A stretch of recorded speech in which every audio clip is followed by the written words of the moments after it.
Hello, everybody. Welcome to Rusty Buckets. No, wait, that's the wrong one.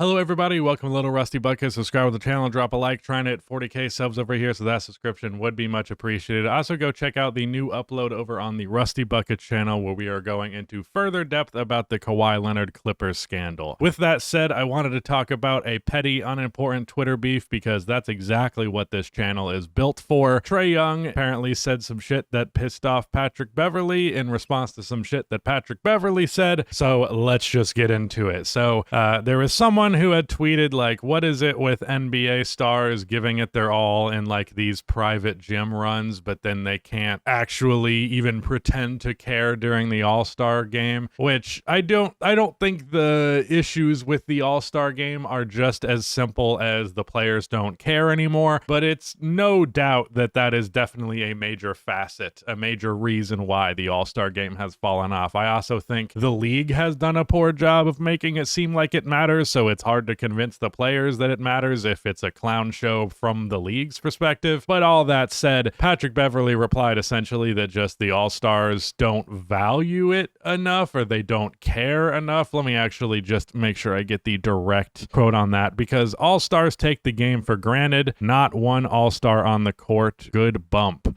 Okay. I don't know what that means. Do you mean they're not All-Stars when they're on the court during the All-Star game? Trae Young replied pretty passive-aggressively, relax, let us speak for ourselves. And let me first clarify, obviously, I am far less experienced in the NBA world than Patrick Beverly. And I don't think that what Trae said here is valid, that you can't criticize all-star players unless you are one, especially because fucking dudes like me criticize all-star players. So, like, damn right, Patrick Beverly can. However, the argument that Patrick Beverly used in response to this whole thing, I just disagree with strongly, and I think he is reading into a lot of shit that is not there, and he's projecting quite a bit. Not gonna play the clip because I don't want to get this video claimed, but I will read the most important quote from the 2 minutes or so clip that came out. I don't think he's won enough to even speak to me. He's been to the playoffs 3 times. I've been to the playoffs 9. My first 7 years, I didn't miss the playoffs at all. I've talked to people who played in Atlanta. They don't want you to play there. They don't think he's a good leader. They don't think he's a good teammate. You can make all the money you want. You can have all of the leading assists you want. You can do all that. If you don't win, that shit won't matter. If you don't win, when you retire, they're going to forget your name. First of all, I want to mention Kevin Durant replied to this saying, hey, this shit is getting out of hand. Come on, Pat, you sound delusional, brother. And to give him credit, in the clip, Patrick Beverly mentions passingly that, like, Trae Young's reply to that would be, well, you weren't the guy on those teams. Mentions that offhandedly, like that does not nearly entirely invalidate the reasons he's saying Trae can't talk to him. In case you were not aware, Patrick Beverly's first 9 seasons in the NBA, most of it he played alongside James Harden in his prime. And yeah, I mean, his numbers are pretty good. He was a good defender. He was a solid three-point shooter. He could get an assist here or there. He wasn't a terrible ball handler, but by no means was he anything resembling a star player. Like, not even close to that. He got some DPOY votes here or there, but that's about it. Then he gets traded to the Los Angeles Clippers in the Chris Paul deal, and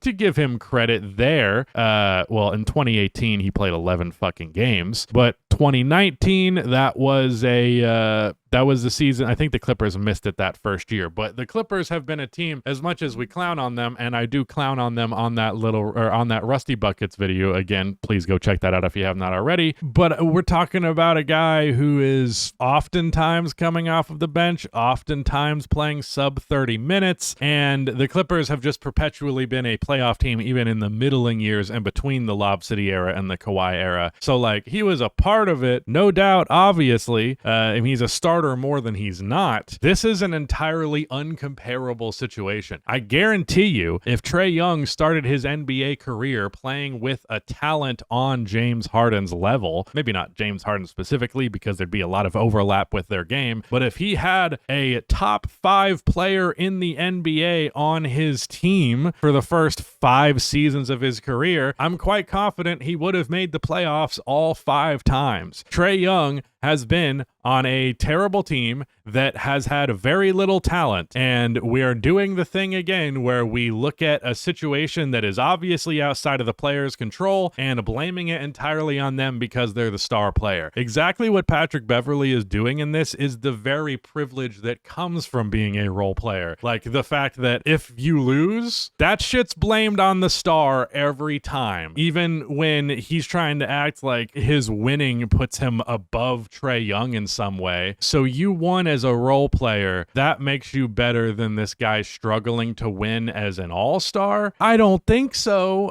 That's never been at all the metric. And I also, the big thing that I take exception to out of all of this is you can make all the money you want. You can be leading in assists all you want. You can do all of that. If you don't win, that shit won't matter. If you don't win when you retire, they're going to forget your name. You think they're going to forget Trae Young before they forget you because you won as a role player and you didn't even win a championship at that.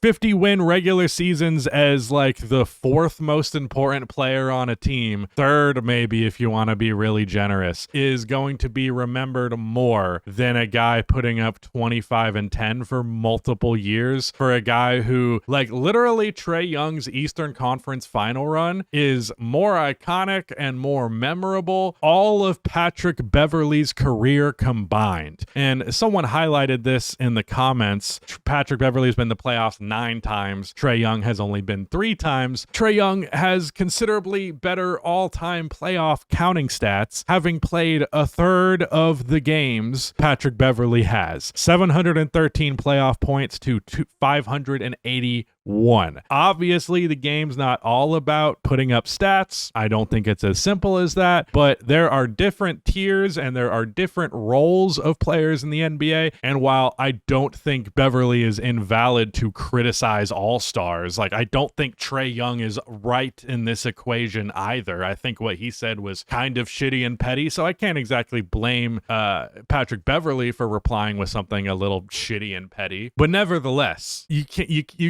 no one thinks that being a role player on a 50-win team is as good as being an all-star on a 40-ish win team. And you certainly do not get remembered far more as a role player on a team that I think made the conference finals once while he was there. It's just not comparable. It's really, really not. Beverly, if you got drafted to the fucking Atlanta Hawks at that time in history, you're gonna lead them to the Eastern Conference Finals? I'm willing to bet not. And it's not because Trae Young doesn't have a winner mentality, because he's not a good leader. You claim that, like, you've talked to people who play in Atlanta. Maybe. I'm not denying that that could be the case, but it's also very anecdotal. Unless you're going to actually say names, I'm not going to take it as that valid. What's to say he's not a good leader? What's to say he's not a good teammate? Again, other than these loose anecdotes. Like, I just don't think there's anything particularly valid there, personally. I don't know. The whole thing's just kind of messy and dumb. That's what this channel's for. But yeah, again, please go check out that Clippers video. I think it is quite good.